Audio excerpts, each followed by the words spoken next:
మాఘపురాణం 17వ అధ్యాయం. కప్పరూపం వదిలిన స్త్రీ తన వృత్తాంతమును చెప్పుట. మునిశ్రేష్ఠ, నా వృత్తాంతమును తెలియచేయదను కావున ఆలకింపుము. నా జన్మస్థానం గోదావరి నదికి సమీపమునందునొక్క కుగ్రామము.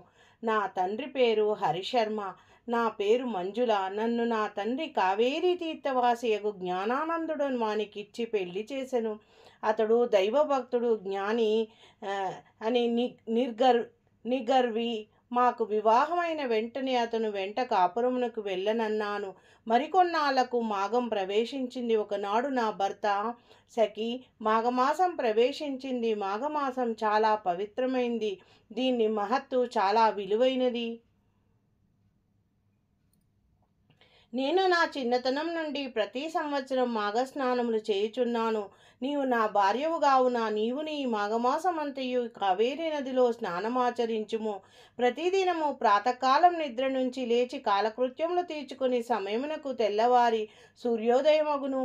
సూర్యుడు ఉదయించను వెంటనే నదికి పొమ్ము, నదిలో స్నానం చేయుము. ప్రభాత సూర్యునికి నమస్కరించిన తరువాత నది ఒడ్డున విష్ణువు యొక్క చిత్రపటమును పెట్టి పూలతోనూ మంచి గంధము, అగరు, ధూపదీప నైవేద్యమును వెలిగించి స్వామికి కండశెక్కర, పటిక బెల్లము నైవేద్యమిచ్చి నమస్కరింపుము. తర్వాత తులసి తీర్థములోనికి పుచ్చుకొని తలకు రాసుకొని మన కుటీరమునకు వచ్చి మాఘపురాణం రోజుకొక అధ్యాయం చొప్పున పఠించుము. దీనివలన నీకు చాలా ఫలం కలుగును. నీ 5వతనం చల్లగా ఉండునని హితబోధ చేసెను. నేను అతని మాటలు వినిపించుకోక రుసరుసలాడి అతన్ని నీచంగా చూచి తిని. నా భర్త శాంతస్వరూపుడు అయినను మేము హద్దుమీరి మాట్లాడుటచే అతనికి కోపం వచ్చి శపించినాడు. ఓసి మూర్ఖురాలా, నా ఇంటికి వచ్చి నా వంశాన్ని ఉద్ధరిస్తున్నావనుకున్నాను, కానీ ఇంత దైవద్వేషివని నాకు తెలియదు. నీవిక నాతో నుండ తగవు. మాఘమాస వ్రతం నీకింత నీచంగా కనిపించిందా? సరియే, నీ పాపమును నిన్నే శిక్షించును. కావున నీవు కృష్ణానదీ తీరమందున్న రావి చెట్టు తొర్రలో మాండూక రూపంలో నుందుగాక అని నన్ను శపించెను. వారి సింహ గర్జనకు వణికిపోయి తిని, వారి శాపమునకు భయపడిపోయి తిని, వారు రౌద్రాకారమును చూడజాలకపోతిని. నాకు జ్ఞానోదయం కలిగింది. నా తప్పు నేను తెలుసుకున్నాను. అన్నా ఎంతటి మూర్ఖత్వంగా ప్రవర్తించి తిని అని పశ్చాత్తాపం కలిగింది. వెంటనే భర్త పాదాలపై పడి 2 పాదాలు పట్టుకొని, నాకు ఈ శాపం ఎట్లు పోవునని, మరలా నేను ఎట్లు కలుసుకొందును, నాకు ఈ ప్రాయచిత్తం లేదా అని పరిపరి విధములా ప్రార్థించగా భర్త కొంత తడువు ఆలోచించి ఒక గడువు పెట్టెను.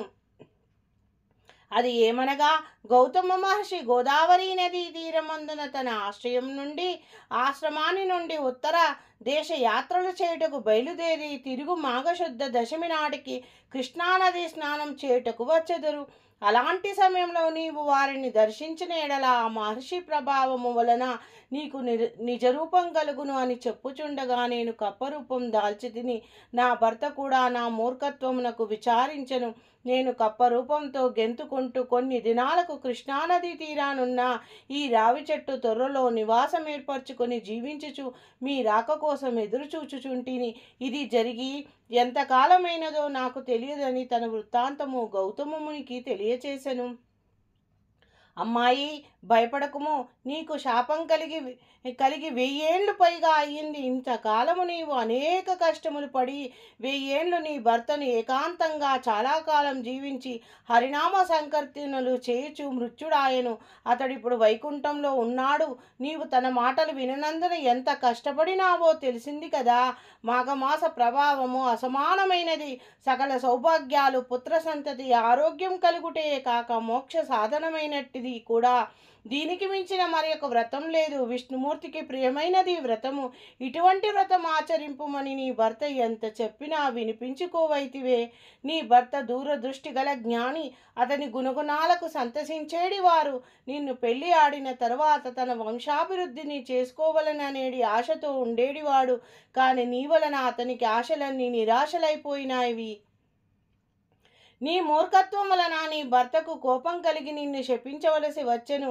నిన్ను నీళ్ళలో స్నానం చేయమన్నాడు, నీవు చేయనన్నావు. అందుకు నీకు నీరు దొరకకుండా చెట్టు తొర్రలో జీవించమని శపించినాడు.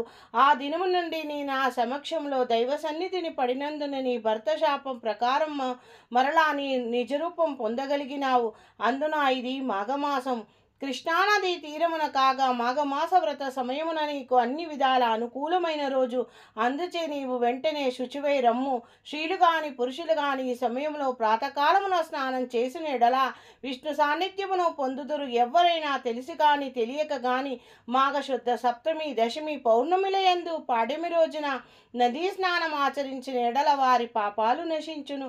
మాఘశుద్ధ పాడ్యమి నాడు స్నానమును అటులనే దశమి, ఏకాదశి, ద్వాదశి దినములో స్నానం చేసి శ్రీమన్నారాయణ పూజించి పురాణ కాలక్షేపం చేసినడల శ్రీహరి సంతోషించి సకల మనోవాంఛలను సిద్ధించినట్లు వరమునిచ్చును.